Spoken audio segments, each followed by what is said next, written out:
実は未来は俺の家族だし、お前にとって俺は兄弟子。Bueno, me siento como que wow, o sea, entrevistar a alguien, preguntarle a alguien que ha preguntado a todo el mundo. Exacto. Entonces no sé cómo presentar a este mega invitado que tenemos, pero bueno, realmente yo creo que es momento de presentar. Como un amigo nomás, como un colega comunicador. Bueno, como buenísimo. alguien que Gracias. disfruta este trabajo. ¿Qué más? La voz de oro del Ecuador. Claro, el gran, bueno, don Alfonso, de verdad, muchísimas gracias por estar acá en el podcast. Para nosotros es un honor estar junto a usted compartiendo este momento. Y bueno, también chévere porque la gente quiere conocer otras cosas, ¿no? ¿Qué hay detrás de don Alfonso, de las noticias, de toda esta carrera, de un montón de cosas que vamos a conversar el día de hoy? Pero bueno, le dejamos que se presente un poquito y gracias por haber estado, por aceptar más bien esta invitación el día de hoy. Gracias, Andretti, y gracias a ustedes por esta invitación, porque pues a mí me encanta comunicarme con la gente. Yo sé que mucha gente me sigue no únicamente por las redes sociales, sino por la televisión, por supuesto. Entonces, a esas personas yo las tengo especial, ¿qué diría yo? Pues aprecio, las tengo siempre en cuenta en todas las actividades que yo hago en mi vida. Así es que aquí estamos pues encantados de conversar todo cuanto sea necesario, Andrete. Así es Muchas que gracias. ustedes preguntan y me siento como en yo el estoy. noticiero, ya me siento parte de un noticiero. ¿Qué tal esta nueva faceta de don Alfonso fuera de la televisión y un poco entrando en redes sociales de esta nueva? Porque tiene un montón de gente que le sigue ya jovencita, ¿no? Entonces, ¿qué tal ha sido esta participación ahora de don Alfonso en redes sociales? Bueno, una experiencia fascinante porque nos da, pues, como decía antes, ese contacto más personal y más directo. Efectivamente, en la televisión la gente me ve, pero siempre a cierta distancia. No puede interesarse ni preguntarme cosas como ocurre aquí, que podemos hablar de cualquier tema con toda naturalidad, con toda tranquilidad, no únicamente de estos temas duros que las noticias, exactamente, y justo las creo noticias que tienen siempre, ¿no? el objetivo de este podcast es conocer un poquito lo que tal vez a través de la pantalla del noticiero no se puede ver y que tengan una impresión un poquito más íntima de lo que es tu vida. Y digamos que en este podcast lo que nos encanta es presentarnos como personas normales de alguna forma, gente que sí tal vez tiene una trayectoria, e intentamos tener invitados que nos puedan dejar un poquito esa trayectoria, pero desde un punto de vista más humano. Entonces, no sé, ahí tal vez vienen ya como un poquito de preguntas y creo que te vamos a batallar con ellas porque tenemos Pues, muchísima curiosidad. Estoy dispuesto a resistir los balazos. Hay cosas y cosas, porque también hemos investigado un poquito, incluso hemos conversado detrás de cámaras con usted y cosas que nos han volado la cabeza. O sea, el podcast va a quedar corto para todas las anécdotas, pero vamos, yo creo, desde el inicio. Esta onda de todo el mundo se debe preguntar, ¿cómo fue el ingreso, el inicio de don Alfonso en la televisión? En un momento donde la televisión tampoco es que era muy fácil de ingresar, no era un fuerte, o sea, no era algo que estaba Era como una que actividad totalmente nueva. Claro, entonces, ¿cómo fue ese y por qué terminó en la televisión más claro? Bueno, yo venía trabajando en la radio desde muy jovencito, cuando había terminado mi quinto curso de colegio. Yo fui de unas vacaciones a Guayaquil y allí me hice locutor de radio en una emisora de allá y decidí nunca más dejar la comunicación porque confirmé que esa era mi vocación. Tenía una experiencia anterior cuando era un niño que prácticamente escribí una crónica para un periódico y ahí supe que este era mi oficio. ¿Y cómo un niño termina haciendo una crónica para un periódico? Sí, es muy curioso eso. Es que yo estaba en quinto grado de escuela, imagínate, tenía más o menos unos 11 años, y en la ciudad de Ibarra, y habíamos hecho una excursión a las montañas, a Limbabura, con todos los compañeros de clase. Y después el profesor nos pidió que escribiéramos una redacción, una composición, decían en esa época, de lo que había sido esa experiencia para nosotros. Entonces yo, claro, escribí y aparentemente yo ya tenía cierta facilidad para escribir, para expresarme, y hice mi trabajo como todos, pero el profesor se quedó encantado con lo que yo hice. Entonces él me pidió que pasara frente a los compañeros, que leyera mi redacción e inmediatamente pidió un aplauso para mí. Entonces imagínate cómo me sentí yo de repente en un trabajo de estos tan regulares que se hacían en la escuela, ¿no? Pero el profesor, pues en un afán de estimularme, me dijo, deberías mandarle al periódico. ¿Ya qué periódico mandó? Y yo, bien mandado, le mandé al diario El Comercio de Quito, Wow. que publicaba una página de provincias, y allí salió mi nota. Fue una experiencia increíble porque Claro. en aquel tiempo en Ibarra no había los teléfonos en las casas, había que ir a una oficina de la oficina de teléfonos, pues una... ¿Eso se llamaba Yetel en esa época? ¿O qué? No, mucho antes. Ah, mucho antes. Mucho antes. Uy. Entonces, a uno le venían a avisar, ¿no? Total. Hay una llamada por allá sí, que recibir. hay una llamada. Nosotros vivíamos más o menos a una cuadra de la casa, digamos, de la oficina de teléfono. Y vinieron y de repente dijeron a mi mamá, señora, tiene una llamada urgente. Y bueno, mi mamá se asustó. Ni se arregló mucho, cogió un abrigo, se puso encima y salió inmediatamente, porque ella casi siempre, si es que había una llamada telefónica, Eran malas noticias. Eran malas noticias. Claro, ¿no? sí. Entonces Era una dijo, cuestión de urgencia, nada ¿qué más. habrá pasado, no, puchica? Era tremendo. Entonces yo me fui con ella y fuimos allí. Pero allí estaba un tío político mío que vivía aquí en Quito, que lo que le dijo es, mire Guadalupe, acabo de ver algo que me ha emocionado mucho, un texto escrito de Alfonso que está en el diario El Comercio. Mi mamá se sorprendió porque además no tenía idea, ¿no? Me regresó a ver y me dijo, ¿qué hiciste? Ah, no sabía hasta ese No punto que sabía. había. Wow. No Ah, sabía. todo el envío y todo lo hizo solito. Yo lo hice solo, sí.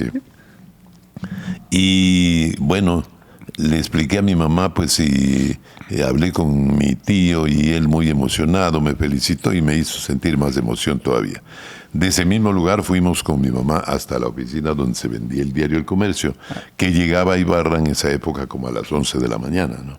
Entonces recibimos el periódico, compramos 2 ejemplares y salimos de nuevo para la casa. ¿Y tiene ese recorte todavía o ya no te? No, es una pena, pero no lo tengo y es difícil precisar la fecha exacta. Claro. Claro, como para porque buscarlo en seguramente en el archivo del comercio sí se podría conseguir, pero tendría que ser un trabajo muy minucioso. Algún momento lo hago. En todo caso, pues eso me dio mucha emoción, porque eso de ver palabras tuyas, Una motivación ideas tremenda. tuyas, escritas en un periódico, Y a esa edad, ¿no? O sea, a esa edad, entonces era algo, pero que a uno lo ponía a caminar sobre nubes, ¿no? O sea, si ahora sacar algo en Claro, y que el- sea expuesto. Es wow. Imagínense en esa época que era como que lo único, que todo el Lo mundo iba a único. leer. Claro, Así es, lo era algo único. loquísimo. o sea, que ya famoso desde chiquitito. Sí. Ya todo en exposición. Ahí pues tenía mis 11 años más o menos y debuté escribiendo en un periódico y dije, no, este es mi oficio. Yo me tengo que hacer periodista, tengo que ser comunicador. Qué genial saber a tan corta edad ya qué es lo que te apasiona en la Exacto. vida. Porque normalmente uno lucha mucho con eso, ¿no? Es como que incluso hasta en la universidad la gente dice, no, esto no es lo mío y se Como tu retira. caso, que dejaste la medicina. O sea, a mí me pasó. Yo estudié medicina 4 años y ahí me di cuenta que otro era mi camino.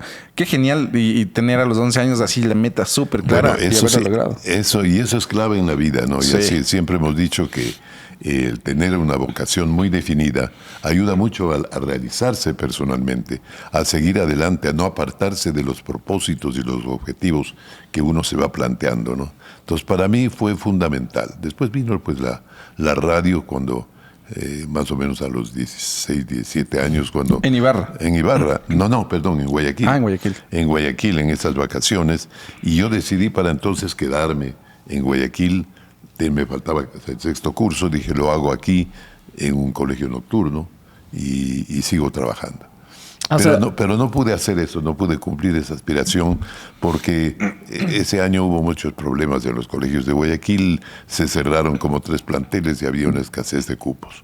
Me tocó volver a Ibarra, volví a Ibarra, pero me matriculé en la sección nocturna de mi colegio de siempre, el Teodoro Gómez de la Torre, y allí hice mi 6º curso.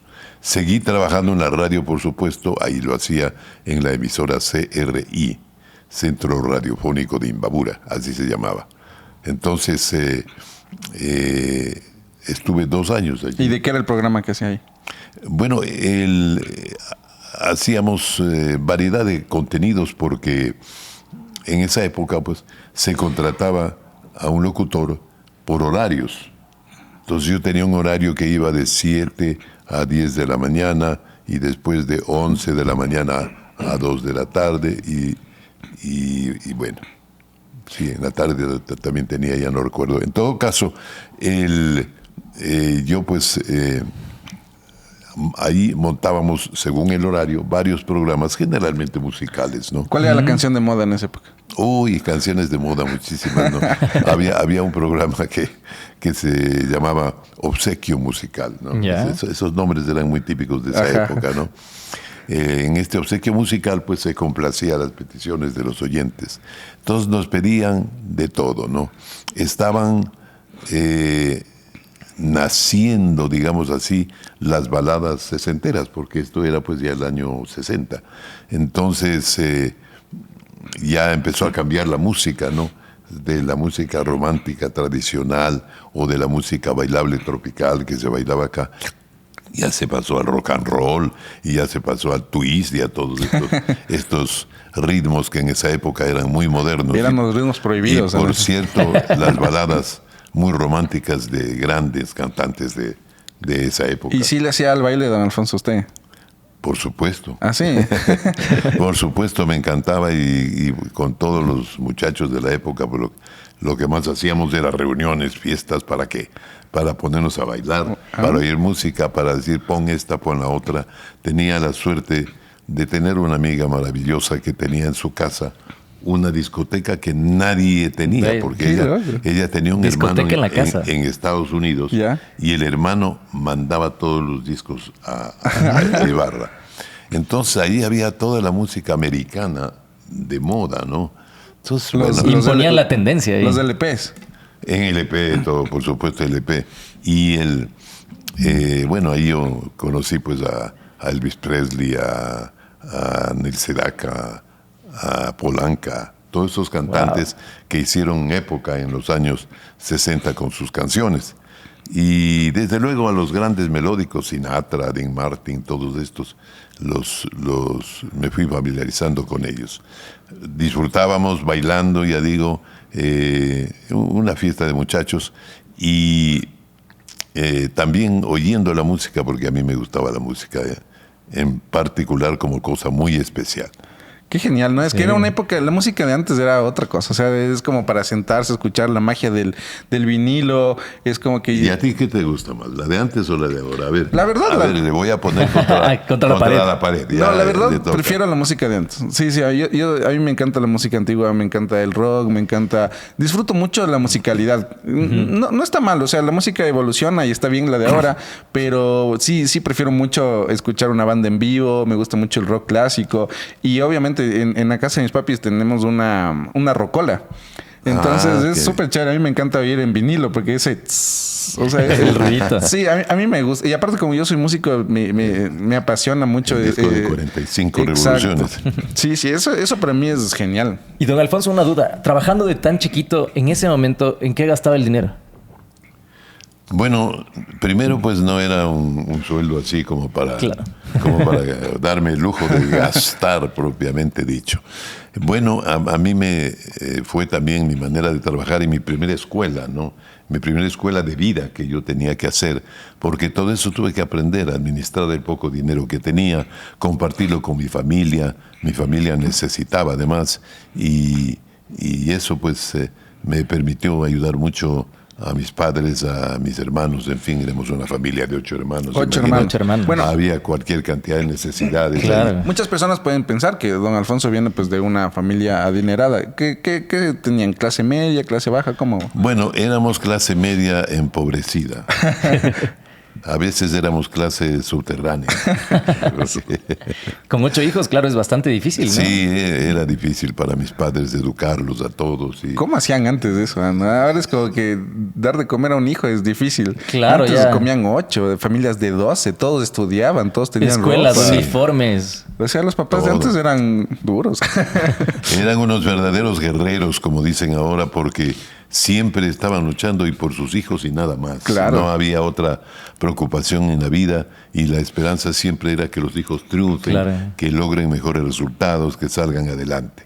En mi caso, pues a mis padres les emocionó mucho. Además, mi padre también fue comunicador de radio, entonces él también Se heredó un poco ahí. Radiodifusor, sí. Heredamos algo de él. Creo que la voz de mi padre también se tenía la pegó voz profunda. en todos los hermanos, ¿no? Yo me siento hablando como niño, ¿no? Al lado Sí, de la voz es de como Don que Alfonso. es sonamos como caricaturas Sí, nosotros. sí, es una voz No, a profundísima. lo mejor la caricatura soy yo. Nos pueden subir el pitch ahí luego, por favor, Eso en la producción para sonoros. Y el paso, bueno, tuvimos televisión, o sea, ha estado por el periódico, ha estado por la radio. En esto habíamos conversado un poquito antes, también esto de la radionovela.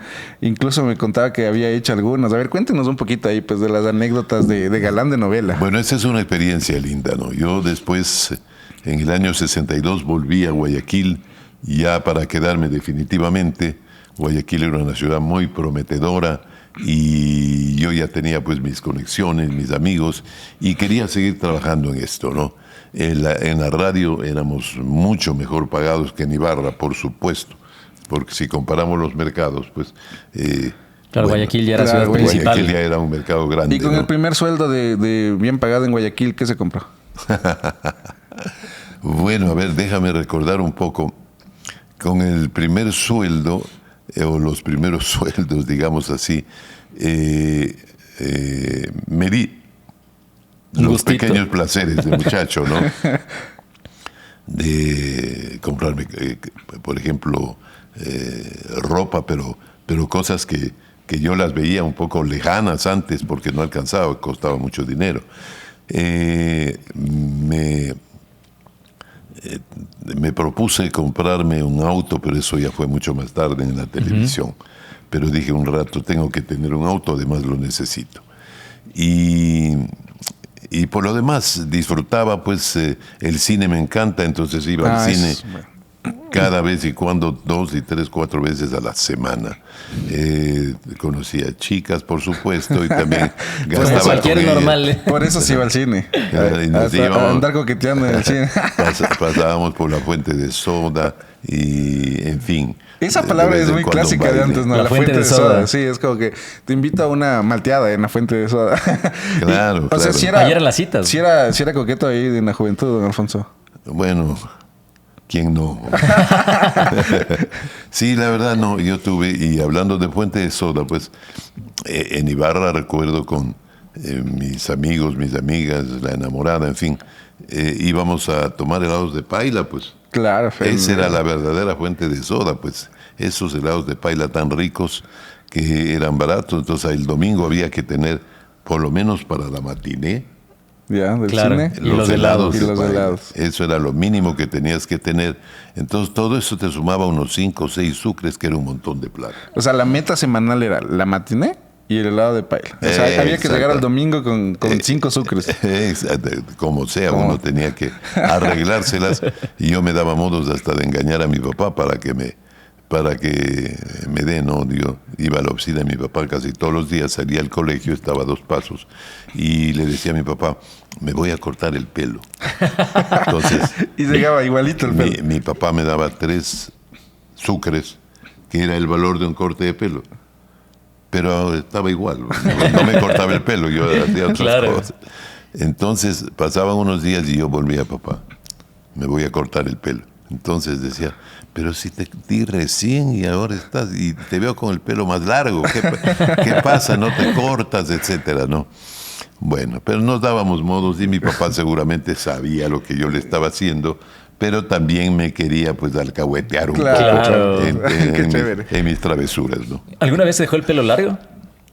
Bueno, en los años 60, claro, ¿Sí? en los años 60, sobre todo ya con la aparición de los Beatles cambió la cosa, el pelo largo se puso de moda y yo ya estaba en la televisión y siempre me dejé el pelo un poquito largo y la verdad que la peluquería tiene una desventaja que es el tiempo que te ocupa porque tenías que ir, esperar, hacer turno, qué sé yo. Entonces yo aprendí a cortarme por mí mismo. Aprendí, me cortaba. Se igualaba, ¿no? Me igualaba, me cortaba más o menos bien y ya estaba. Después, bueno, cuando ya me casé, pues, y hasta ahora es mi esposa quien me corta el pelo. Ah, qué Ah, chévere. Buenísimo. Eso es parte del arreglo matrimonial. Claro, aparte, sí. se anda mirando de ahí. Y en Guayaquil, cuando ya llegó, ya estaba ahí haciendo su programa. ¿Se acuerda cuánto fue su primer sueldo? ¿En Sucres? En la televisión. No, en la radio. en la radio, pero en Guayaquil. En ya. la radio al llegar, yo llegué un sábado 14 de noviembre, pero el día lunes ya estuve trabajando. ¿Se con acuerda una de la suerte fecha que llegó? increíble. Qué loco. Entonces, en el año 1962, allí empecé a trabajar en 2 emisoras. Y en esas 2 emisoras yo sumaba pues 1.200 sucres. Y eso era bueno en esa época. Era muy bueno, con eso hacía, un muchacho como yo hacía muchas cosas, ¿no? Entonces, era un buen sueldo y me dio mucha confianza todo eso, ¿no? Claro. Ahí, bueno, también cogí y me metí a estudiar, que estudiaba inglés, que estudiaba hasta taquigrafía, me acuerdo que empecé a estudiar. Bueno, cosas así porque me gustaba aprender algo que me ayude a superarme, ¿no? Y por lo demás, ya más o menos te conté cómo era mi vida en Guayaquil, que es una ciudad muy acogedora, ¿no? Nos contó la otra vez una anécdota que yo creo que es importante que la gente también la conozca un poquito. Que en Guayaquil, ahí andando por la calle, pues terminó en una fiesta con JJ. Eso Sí, no, sí. no Es le pasa a épico todo, eso, no le claro. pasa a todo el mundo. Solo quiero que se imaginen a don Alfonso y a JJ sentados ahí compartiendo pues música, compartiendo una conversa y tal vez pegándose un traguito. Eso hubiera sido algo que todos hubiéramos querido estar ahí. ¿Cómo Claro, terminó ahí? Claro, inolvidable. Bueno, fue la misma época de la que estamos hablando. Y yo salía de una de las emisoras que trabajaba, la Radio América, que trabajaba hasta las 12 de la noche. Entonces salía, eso era en la calle Luque y Santa Elena. Entonces salía a la esquina a tomar un colectivo. Tomaba un colectivo y me iba hasta la calle Letamendi y tenía que caminar hasta la calle Chimborazo, que era donde estaba mi casa, donde yo vivía, era en Chimborazo y Letamendi. Tenía que caminar más o menos unas 4 cuadras, pero Guayaquil pues es una ciudad que tiene muchos portales, ¿no? Y ventanas que dan casi al piso de la casa, ¿no? Entonces yo iba por allí, lo hacía todos los días, nunca me pasó nada malo, fíjate qué sano era el Otros ambiente tiempos, en aquella época, ¿no? Pero de repente paso por una casa y oigo una voz que me estremeció, cantando un Guayaquil de mis amores que yo así no lo había oído. Entonces, instintivamente me acerqué así un poco a la ventana para oír, ¿no? Y claro, era música en vivo, guitarras y muy lindo, ¿no? De repente se abrió una puerta y era coincidencias, ¿no? Era la casa del director de Radio Cóndor, que era la otra emisora donde yo trabajaba. Era el señor Gonzalo Heredia. Entonces la esposa de él me abrió la puerta y me dijo, venga, pase Alfonso, pase. Y llamó a Gonzalo y me hicieron pasar. Oh, sorpresa, en la sala me encuentro con Julio Jaramillo, con Pepe Jaramillo, con los guitarristas de Julio, ¿no? Rosalino Quintero, todos ellos, y los dueños de casa. En suma estábamos prácticamente pocos. Y claro, la sorpresa fue Julio Jaramillo, estaba vestido con smoking, pero Como para concierto, entonces. Sí, es que ya te voy a explicar. Y tenía el corbatín que se lo había zafado hacia un lado. Entonces yo le pregunté, pues, ¿y por qué el smoking? Le digo, para venir a la casa de los amigos. Me dicen, no, dice, lo que pasa es que yo me vine de Argentina a Guayaquil, de Buenos Aires a Guayaquil, en cuanto salí de una presentación en el Teatro Colón. Ah, wow. Qué rockstar. Entonces le digo, y así, pero no se dio tiempo a irse al hotel a cambiar. No, dice, yo ya arreglé con una persona que me lleve todo, porque Julio Jaramillo tenía eso. A él le daba la nostalgia del país, la nostalgia de Guayaquil sobre todo, y lo que hacía simplemente era cerrar los ojos, subirse a un avión y venir acá. Qué loco. Wow. Tenía una Increíble eso. libertad absoluta, le hacía. Bueno, esa noche pasamos muy lindo, le escuché cantar maravillas y cantar en dúo con su hermano Pepe, que era muy, muy buen cantante también.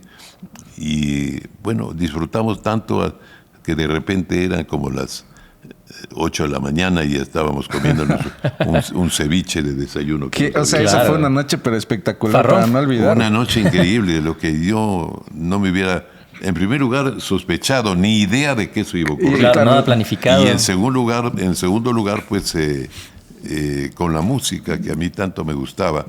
Y Julio Jaramillo cantaba pues de todo, ¿no? Él cantaba de todo, música movida, boleros, los valses, pasillos, en fin.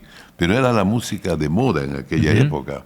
Entonces, Julio Jaramillo estaba en la palestra con su, Claro, nuestro juramento y todo esto. Entonces, de repente oírlo personalmente, sentarme al lado de él, conversar con él, cantar hasta con voz bajita, Ahí a dúo, ahí haciendo las... hacerle un dúo chiquito. Bueno, fue una experiencia inolvidable, comprenderán. Qué loco, imagínate salir a caminar por Guayaquil. ¿Y qué hiciste anoche? No, terminé ahí en una casa con Julio Jaramillo. O sea, fue como una anécdota que hasta un poco increíble, ¿no? O sea, imagínense que uno se asoma ahí y le digan, venga, venga. Claro, O sea, seguramente había muchas personas que buscaban a Julio Jaramillo para Claro. tomarse una foto, etcétera. Y Qué loco, la casualidad, ¿no? No, pues a Julio Jaramillo solo había que verlo en los escenarios. Claro, y aparte Además, era- él no estaba todo el tiempo en el Ecuador. Él estaba todo el tiempo, más bien afuera, en otros países, viajando. hiper mega cotizado, pues él. Y cuando venía así, se hacía estos escapes, diría yo. Entonces, nadie sabía que ha llegado. Claro, sí, Solo sí. una persona sabía. En Guayaquil había un peluquero, el maestro Guaña, que cortaba el pelo a todos los artistas del Ecuador, a los que estaban en Guayaquil. Él era riobambeño.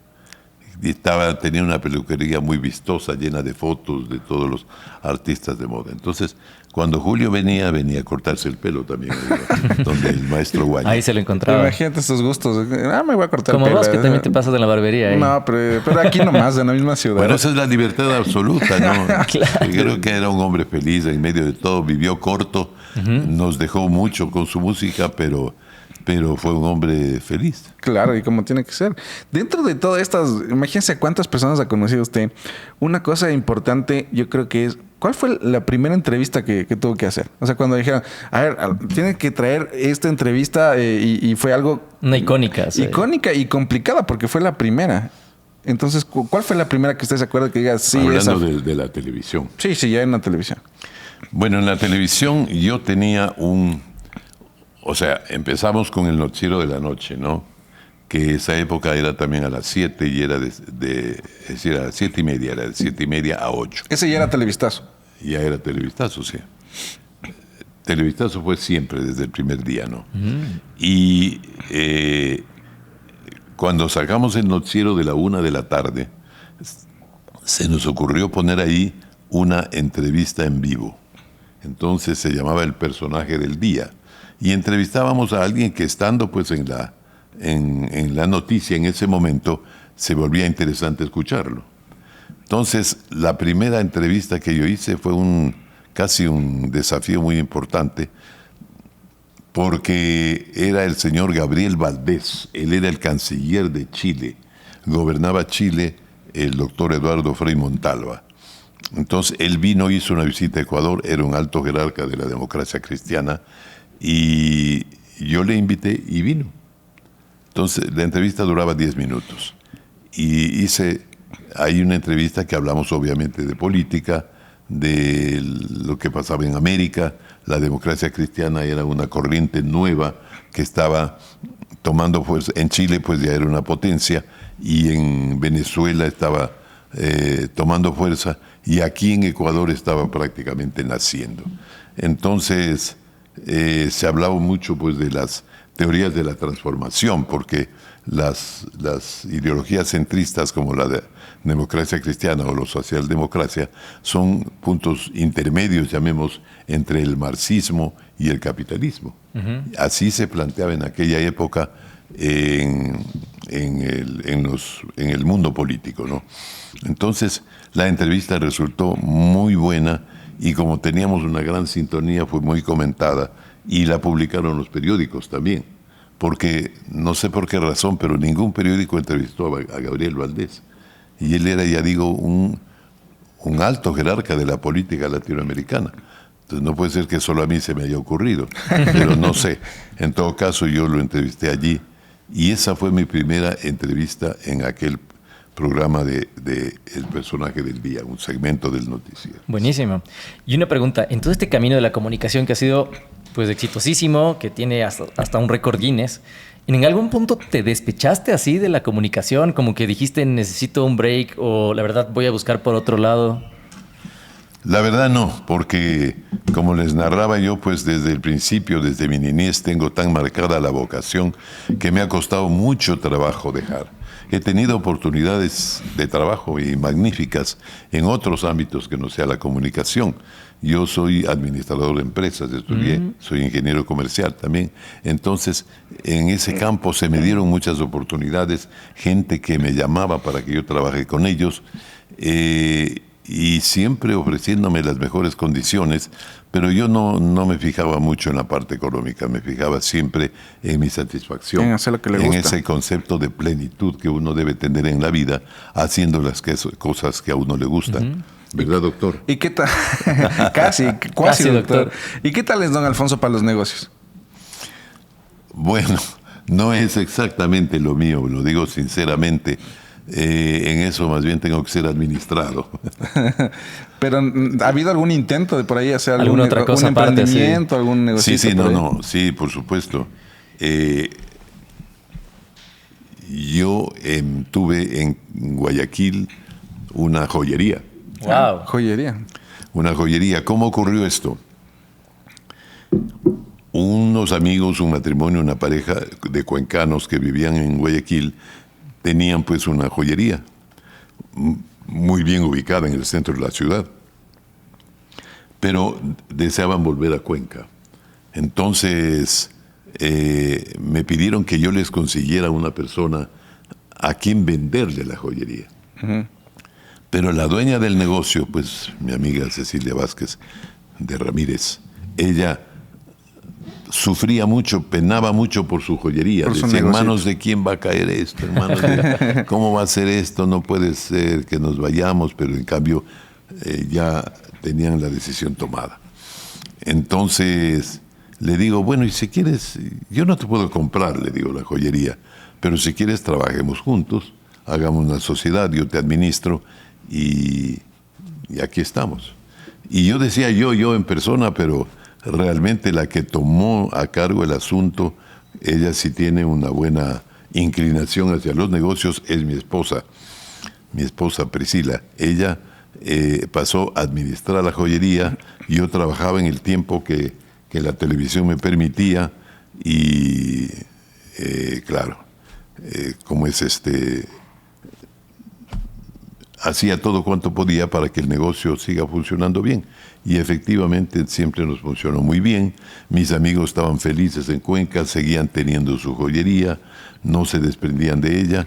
Y nosotros también, que éramos un matrimonio joven empezando, también nos colocamos bien y empezamos eso nos ayudó mucho a fortalecernos económicamente, porque en esa época nació mi hija y ya pues las necesidades Ya se fueron necesitaba aumentando en ya. la familia, sí. Como vienen con la palanqueta bajo el brazo, como dicen los niños.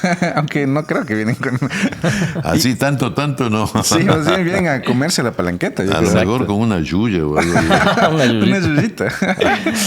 Y este tema de plenitud que tú mencionaste justo hace un momento, ¿qué son esas cosas que tú encuentras que te llenan? O sea, ¿cuáles son esas cosas que no podemos ver en la televisión y que dices, a mí me gusta esto, son mis gustos, estos pequeños placeres que yo me doy? Bueno, lo que más me llena, sin ninguna duda, es mi trabajo. O sea, mi trabajo de comunicador me llena 100%. Y por eso me he dedicado tantos años a esto, ¿no? Ya en la televisión tengo más de 55 años y eso es bastante, ¿no? Si no hubiera disfrutado, si no hubiera significado tanto para mí, pues la hubiera dejado antes, ¿no?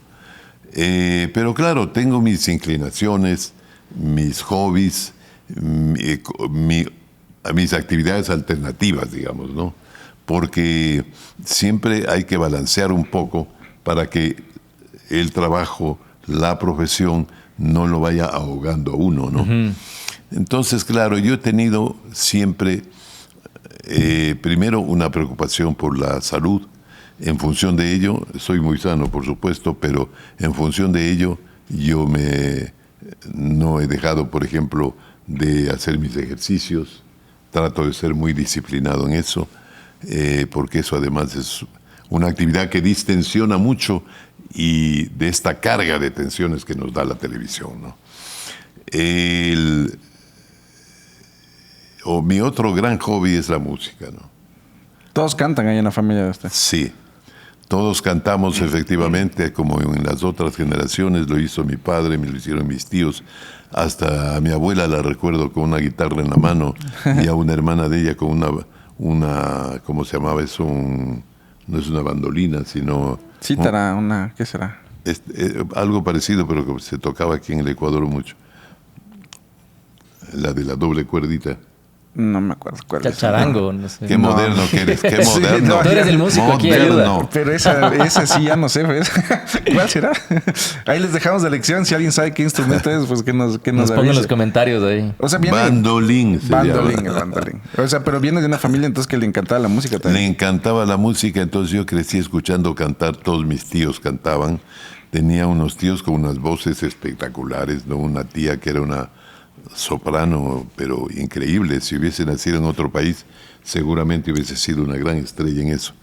Y todos aprendimos canciones con ellos y disfrutábamos con ellos también. Entonces ya los hijos hacíamos lo mismo, ¿no? Y ahora cuando de repente nos vemos a ver, estoy hablando de la familia Espinosa Los Monteros, ¿no? Del lado paterno. De repente me encuentro con mis primos o algo, siempre hay uno que dice, a ver, una guitarrita, pues cantemos. Una guitarreada. Entonces empezamos a cantar. La música une mucho a la familia. Es bonito eso. Une mucho a la gente. Sí, o sea, pero hay familias donde todos cantan y es chévere porque las reuniones es como que mucha guitarra, todos cantan desde el más chiquito hasta el más grande y eso Sí. hay familias que justamente... La mía no es muy musical. Yo creo que soy el sí. único músico de la familia, pero es chévere. Yo disfruto mucho cuando veo esas familias que todos cantan, todos Ya disfrutan. ves, o sea que lo de médico tenía sentido. Sí, pues, yo creo que más bien la próxima guitarrera nos tienen que invitar ahí para ver qué tal Para son que esas cantes reuniones. negritas. Don Alfonso, una pregunta. Por ahí me soplaron que usted ha tenido pues algunas experiencias con la hipnosis y eso de las vidas anteriores. Uy, Dios mío, ya me vas a meter en problemas. ¿Cómo es eso? Bueno, sí, esta es una cosa de la que yo siempre hablo más bien poco, porque es un tema un poco sensacionalista que a la gente le cautiva mucho y yo quiero que la gente piense en mí de otra manera más que Claro, de claro. esto, ¿no? En todo caso, el asunto es el siguiente. Siempre fui inclinado un poco a la vivencia espiritual, ¿no? A entender que el ser humano es algo más que lo que tenemos a la vista. Somos No solo carne, materia. hueso, todo esto, mente, pero también hay algo más profundo que es la parte espiritual, ¿no? Ahora en estos tiempos incluso la ciencia, a través de la física cuántica, ya ha determinado que el espíritu es una existencia real, es la materia prima del universo. Hay un espíritu universal y hay un espíritu individual. Incluso creo que tiene un peso, ¿no? Creo que es 22 gramos, me parece. Que le habían ya le habían... O sea, Al alma, cuando uno muere, automáticamente pierde Así es. como 20... No sé si es 22 gramos, pero por ahí. Sí, así es. Yo también he escuchado eso de que Hay un peso ahí. los cadáveres siempre pesan un poquito menos que su alma, la que perdió, digamos, de su alma perdió ese peso. Bueno, ¿cómo les explico? O sea, yo creo en la integralidad del hombre. Somos espíritu primero, somos mente, somos materia, ¿no? Y hay intermedios como las emociones, hay intermedios como el alma mismo, que no es lo mismo que espíritu. En todo caso, esa integralidad, cuando uno la llega a conocer, le permite desarrollarse también integralmente, Claro. porque las mayores potencialidades del hombre están en la parte espiritual. Entonces uno, si mira dentro de uno, puede descubrir cosas que de otra manera no las vería jamás, ni otros las verían jamás. Entonces, en esto pues yo he leído bastante, he conversado con gente que también ha participado de esto, hasta que hubo un amigo muy especial, que es pues Rafael Vítola, con quien éramos vecinos y empezamos a conversar de estas temáticas, ¿no? Y bueno, todo esto, ¿no? Cruzado con religión, con todo, leíamos Biblia, leíamos otros libros, en fin, pero de alguna manera lo estábamos practicando, lo estábamos viviendo, ¿no es cierto? Entonces, un día él me trajo un libro que se llamaba La Posesión, escrito de una psiquiatra americana, pero era de apellido italiano. Esta psiquiatra planteaba que la posesión es algo que sí se produce, no solo estas posesiones diabólicas y estas cosas que hemos oído siempre y que de lo cual se ha hecho muchas películas y todo esto, ¿no? Pero en definitiva sí hay, digamos, dice ella, pues una posibilidad de que el ser humano atrape o se deje atrapar más bien de ciertos espíritus que están vagando. Por ahí. Están vagando por allí. Cuando el ser humano muere, se va el alma, pero no siempre se va. No siempre se va. Hay factores que le hacen quedarse de alguna manera y para poder vivir necesita otra vez tener un cuerpo, tener una mente, etcétera. Entonces se mete en una persona. Espíritus ociosos, diría yo. Pero una persona que... ¿Acaba de fallecer o otra persona? ¿Que nace o una persona normal así que está por la calle? Digamos, ¿quién? La persona. El espíritu. El espíritu. El espíritu, ¿no? El espíritu está en cualquier parte y no lo vemos. Pero ¿a quién puede poseer? O sea, ¿a los vivos? ¿A los recién nacidos? A los vivos, claro. A los vivos. A los vivos. Regularmente a personas que tienen justamente esa debilidad espiritual. Entonces ellos entran ahí y empiezan a actuar, a hacerse conocer a través de esa persona. Bueno, cuando yo leí ese libro de la posesión, le dije, qué interesante, pero ella ponía muchos ejemplos, ¿no? Ejemplos muy, muy, muy claros, curaciones que ella había hecho. Es decir, decía ella que hay problemas psiquiátricos que en realidad son producidos por una posesión. Por ejemplo, entre los muchos ejemplos que daba, hablaba de un ejecutivo empresarial muy fuerte, muy poderoso, muy serio, que dice que sin saber cómo él se levantaba todas las noches, bajaba a la refrigeradora y se tomaba una botella de vodka. Entonces amanecía dormido al pie de la refrigeradora. Entonces cuando el médico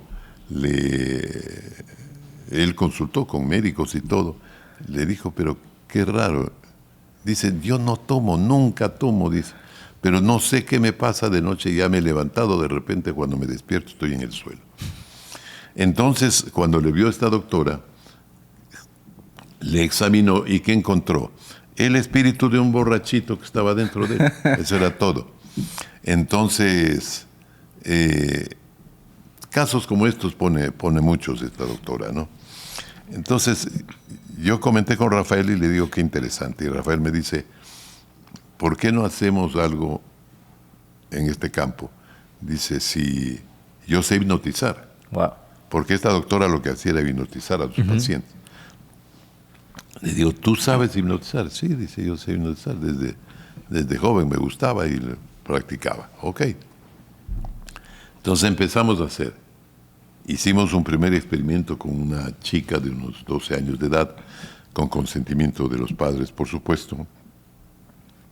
Y esta niña de repente nos hablaba otras cosas. Pero nosotros íbamos más bien detrás de la posesión, de la tesis de la posesión. Claro. Pero, ¿qué ocurre?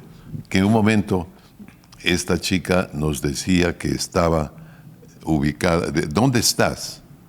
¿Cuántos años tienes? 5 años, 7 años. Dice, ¿y dónde estás?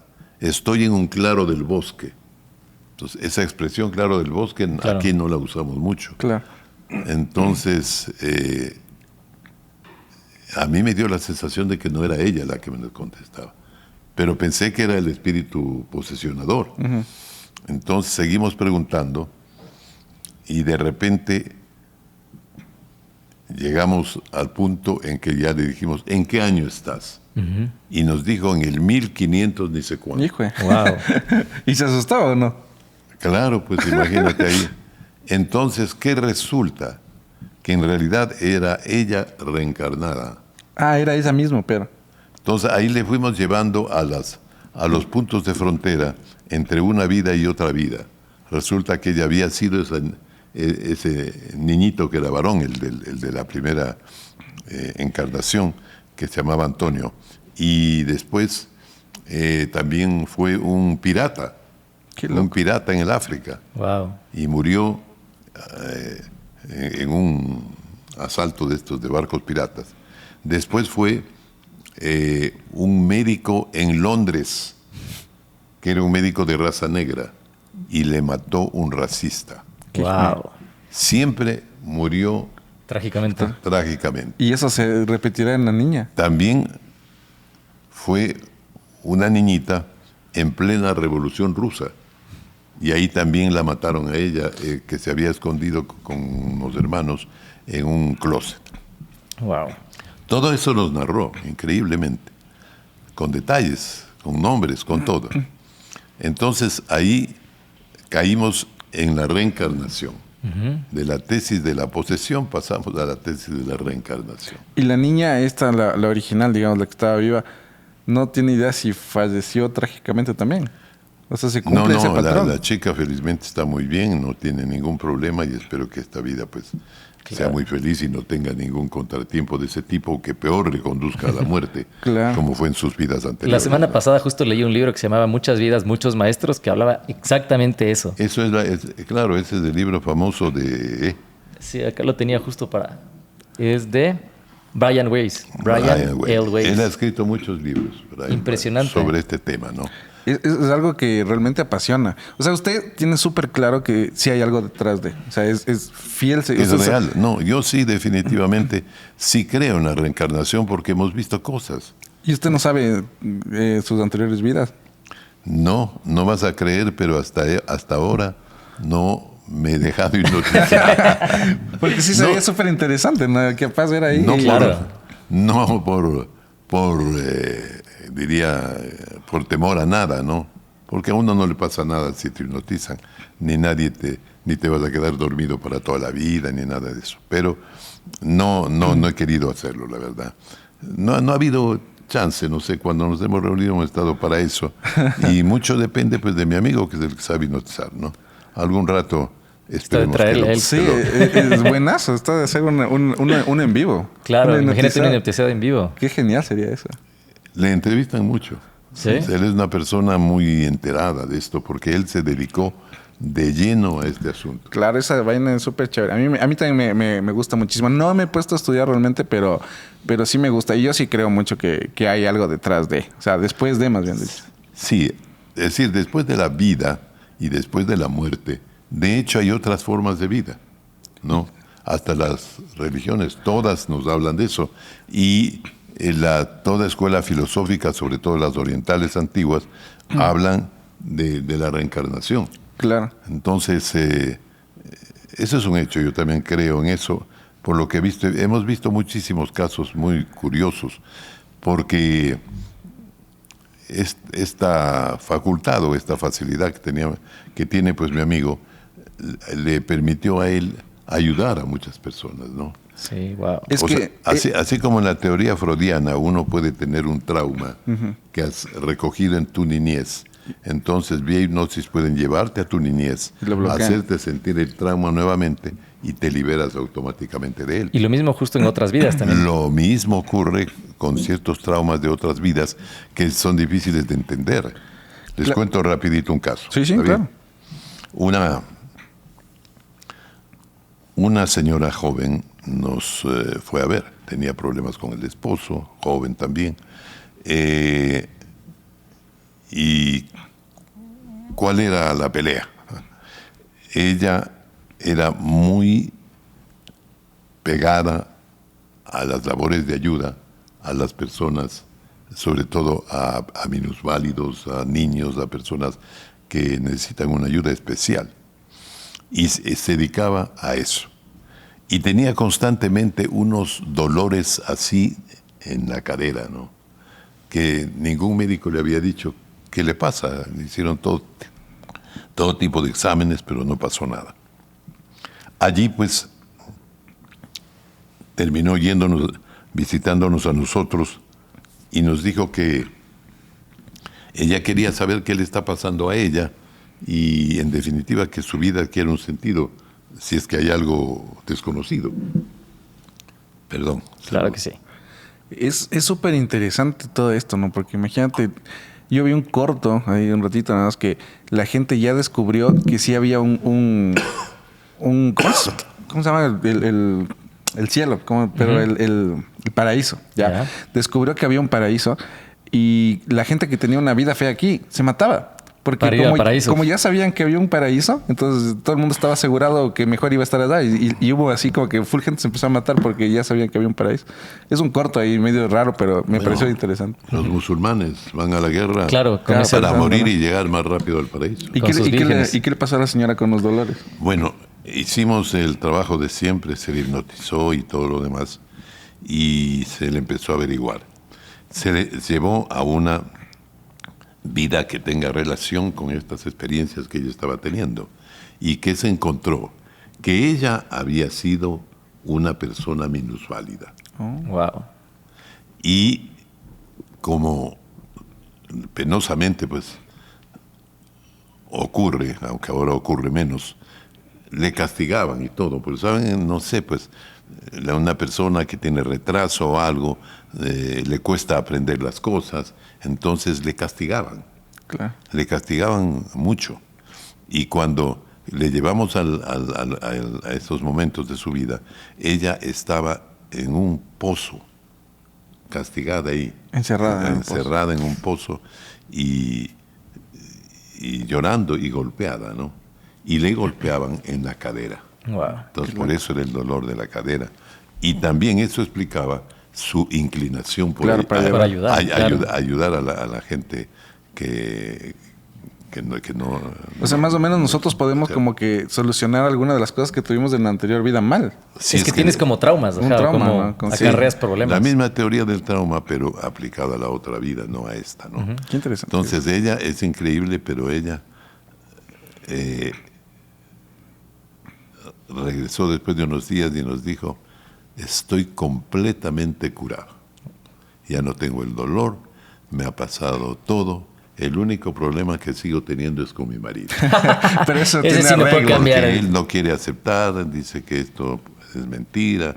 En fin, lo cierto es que ella terminó también ayudando, dando charlas y se separaron. Se separaron del esposo y bueno, supe que después de ella se casó con otra persona, pero siempre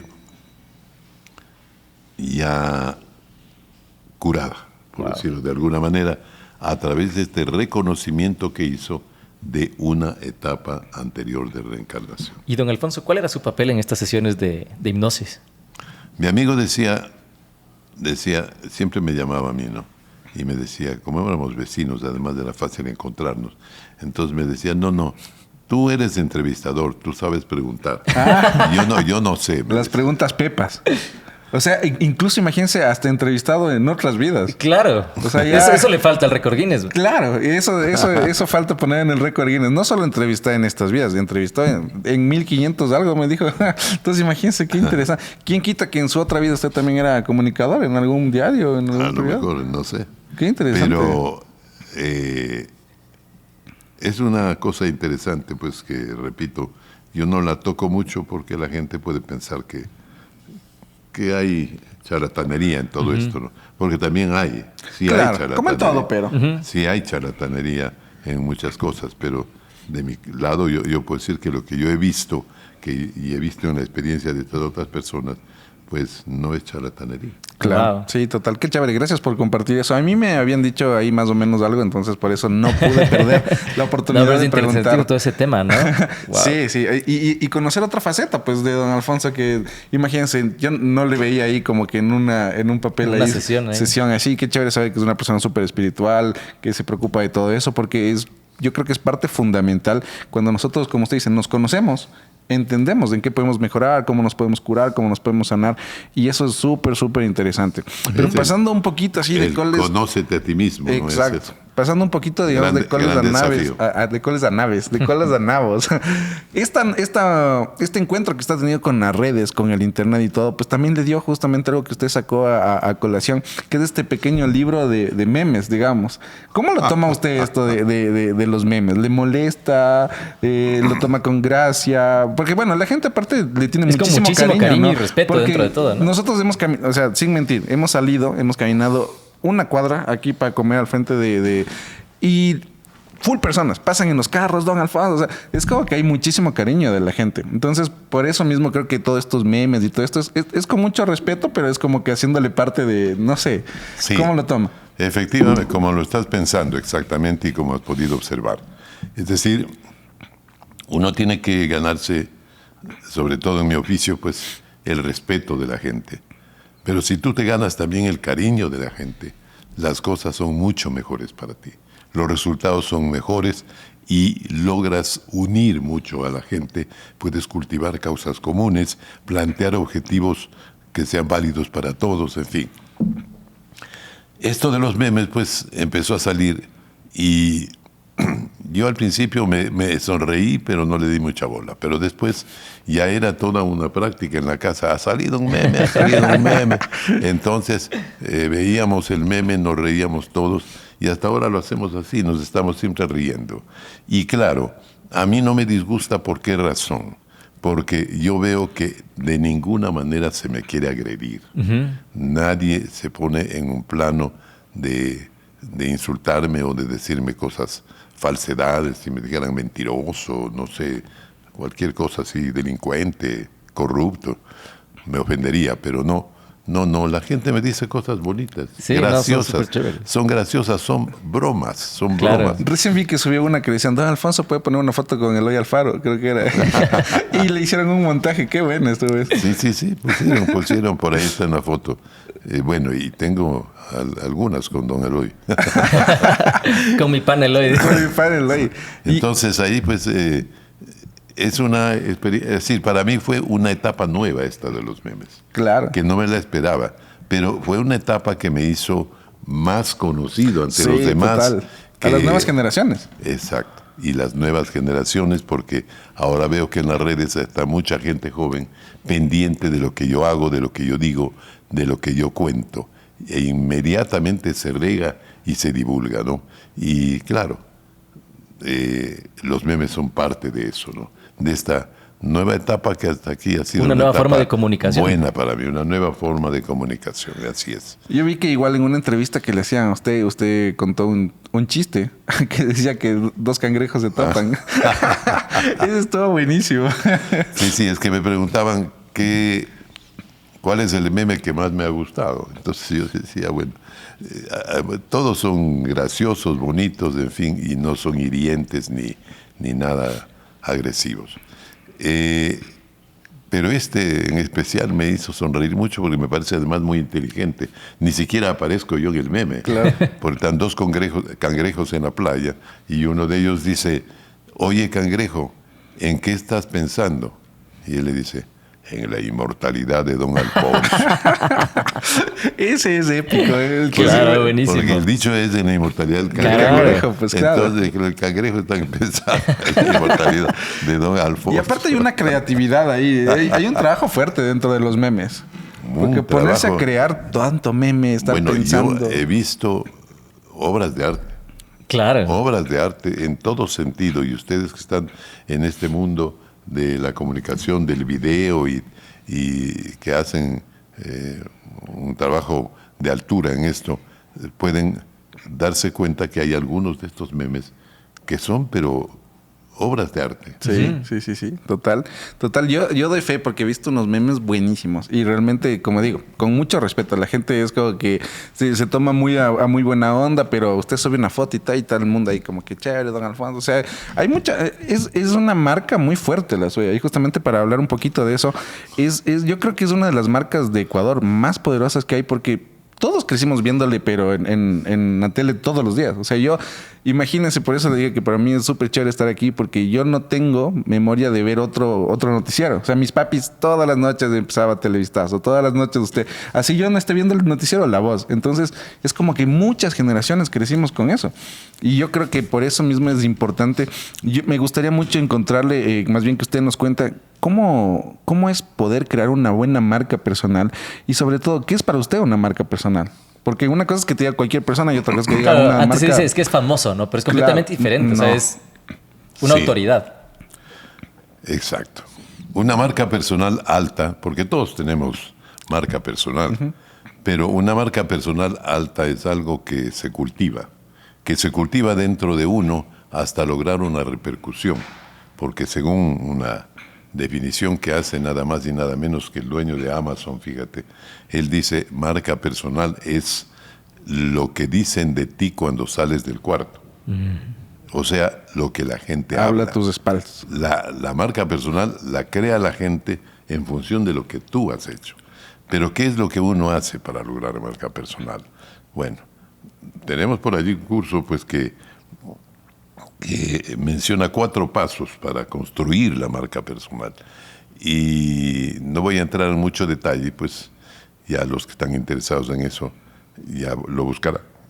Pero en todo caso es, como diría yo, tener una vida con sentido, con objetivo, con realización. Es decir, que no amanezca el día y uno no sepa hoy día qué voy a hacer.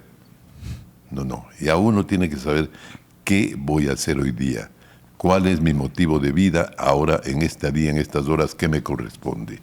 Y cuando termine el día, pues que uno también haga una evaluación y diga, hoy he logrado esto, he alcanzado esto. En todas las actividades, en todas las profesiones, se puede hacer este simple ejercicio y desde luego dedicarse con orden, con voluntad, con disciplina para cumplir con ¿qué? Primero, forjar una identidad ante el público.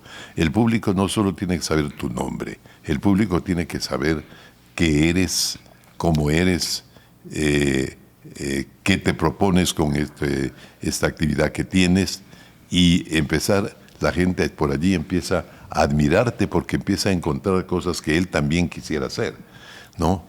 Después de esta identidad pues viene el significado que se llama, es decir, el significado que se adquiere en la vida a partir de lo que estás haciendo. Entonces, y es así mismo cuando ya la gente dice, no, él es Alfonso Espinosa Los Monteros, es comunicador de televisión y es tal y tal persona y casi siempre te ponen un elogio, ¿no? Y a mí ha pasado, hay gente que me presenta a otro y dice el señor Espinosa y es esto, recién estuve en Estados Unidos hace unas semanas, unos días, y gente conocida pues me presentaba y bueno, decía Alfonso Espinosa Los Monteros, periodista, récord Guinness, iba pasando mi currículum. Es que en difícil todo. presentarle. Yo ahorita no sabía igual cómo presentarme. Que de todo, ¿no? Se acaba el podcast. Entonces, ese es el significado que la gente empieza a descubrir en uno. A partir de eso, ¿qué forja uno? Relaciones con los demás, que se vuelven relaciones productivas, ¿no? En las que uno puede ser útil para los demás y los demás pueden ser útiles para uno también. Entonces estas relaciones son muy importantes y ya demuestran pues que la marca personal está muy sólida porque es la gente la que te está buscando hasta que llegas a un nivel de resonancia que se llama cuando ya esas relaciones han logrado en definitiva tener una permanencia, un sentido de lealtad. Que la gente diga, no, yo veo este noticiero todos los días, etcétera, etcétera, mi papá lo vio, etcétera, etcétera. Bueno, por algo será, ¿no? Entonces, esa resonancia. Y por allí se va construyendo, pues, esta marca personal, una idea más o menos general. Wow. Súper, increíble Impresionante, tener, como le digo, una marca personal tan fuerte. Y bueno, para las personas que están justamente interesadas en aprender de marca personal con Don Alfonso, acá van a encontrar el link aquí abajo para que ustedes puedan acceder a este curso que está interesantísimo. Realmente aprender de una persona que tiene tantos años de trayectoria y sobre todo de una marca tan potente que a mí me llama mucho la atención que tiene una marca tan potente. Algún momento le debió haber picado las manos para hacer imagen de muchas marcas que le deben buscar. ¿Cómo dijo? No, mi marca no va por ahí. Porque yo creo que esa es una decisión fundamental en tener una marca tan poderosa, porque es muy cotizada. O sea, todo el mundo la quiere tener, pero nadie la tiene. Claro.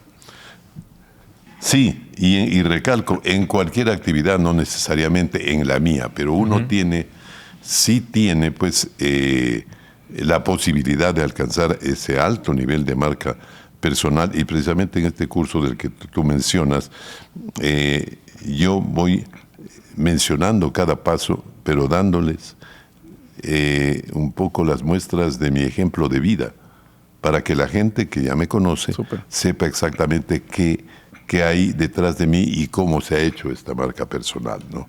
Entonces, eso pienso que va a ser de mucha utilidad para las personas que se decidan acogerse a este curso que con mi hijo Juan José hemos logrado. Él es pues un experto en marketing y en otras tareas similares, profesor universitario, en fin. Entonces, él ha sido mi fuerte en este sentido para que yo pueda contar todas estas cosas y crear esta posibilidad de que a otras personas les sirva el camino que yo he tomado para que logren su marca personal. Súper, ¿no? Increíble. A todos.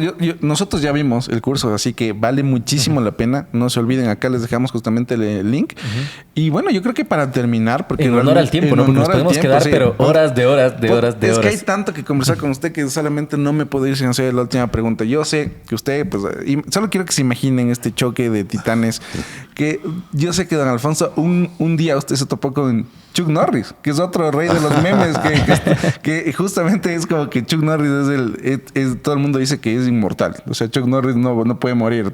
La muerte le tiene miedo a Chuck Norris. Y más o menos a usted también hacen eso. Exacto. Se toparon los dos. ¿Cómo pasó eso? Sí, un día en el aeropuerto de Guayaquil una señora, a propósito de los memes, dice: ¿cómo le molestan a usted, don Alfonso? No puede ser. Pero entonces yo me sonrío, le explico, le digo que no me disguste, etcétera. Y dice: no, pues dice, no. Además, que usted cumple años. ¿Qué le puede preocupar a usted si usted es inmortal? ¿Y cómo pasó este choque de titanes de conocer a Chuck Norris? Bueno, esa fue una experiencia curiosa. Yo estaba en un hotel en Washington. Había viajado en una comisión con el presidente de la República, que era Rodrigo Borja. Wow. Y llegué pues a este hotel. De repente salía y en la puerta, pero así justo en la puerta, veo una cara conocida que no pensé que le iba a encontrar jamás, ¿no? Y claro, nos quedamos viendo así. Él pasó, yo pasé. Pero 2 pasos más allá, él se paró, yo me paré. Y nos regresamos a ver. Entonces yo le dije: Chuck.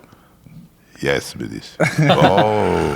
Entonces, bueno, ahí saludamos, conversamos un poco. Qué loco, qué yo le dije quién era. Le dije: usted no me conoce, pero a usted yo sí le conozco. Le dije: Ecuador.